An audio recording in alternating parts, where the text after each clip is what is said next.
In the summer of 2005, the marriage ended, the divorce became final. My mother passed away. Both my parents were now gone.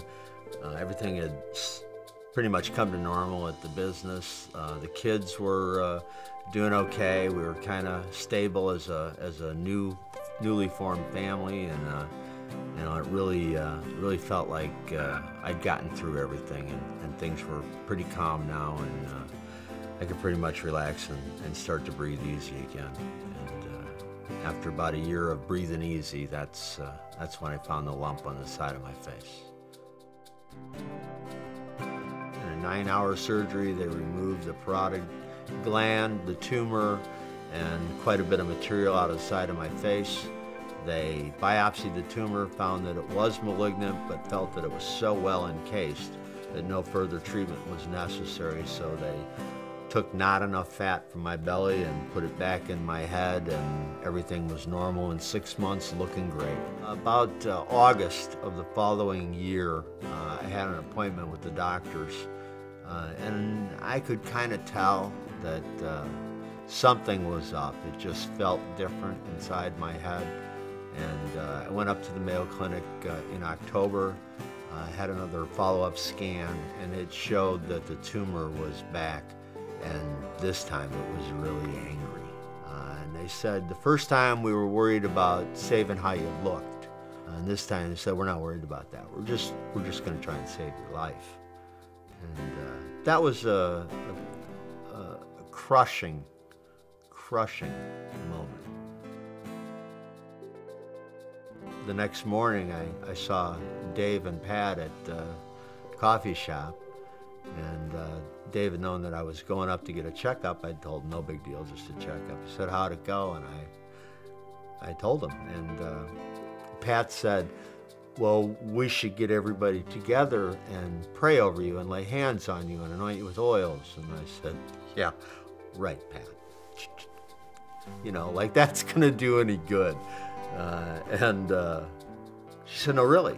And I said, okay, set it up. Let's go. And my family and a lot of people from the small group and a lot of people I was close with at church, we all met up in an upstairs room at CCC the following Sunday. I was scheduled for surgery the next Monday. And we all prayed. We prayed verses from the Bible about healing. We sang songs. My kids were there. They prayed out loud. That moment alone is worth every bit of struggle you can go for to get that kind of support and love, and see your children reaching out to God, not in anger, but in love and in respect, and asking Him for help, knowing that it didn't come from Him. My daughter prayed so boldly out loud that I still, I've said it before, I'm amazed there was any cancer left after she prayed. And the following week I had the surgery. Turned out the surgery went much better. The tumor was shrunk back, or not near as bad as it looked. I had no doubt from that moment, no doubt that it had been from the prayer. Not just the prayer upstairs at CCC, but the prayer of so many people. Radiation and chemotherapy were what followed the surgery after recovering. The day that my jaw was strong enough to start eating solid food was the day the first radiation source showed up in my mouth and throat, and I was unable to eat solid food.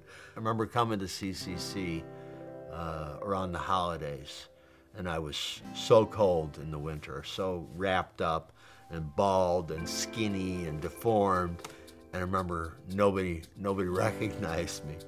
But when I would tap people on the shoulder and give them a chance to see it was me inside this skeleton-looking gross thing, you know, then it was just, you know, of course they welcomed me. You know, I was so wrapped up for so long in how I looked that this, you know, I look at this kind of as a gift to me to say, communicate in a real manner with people, authentically.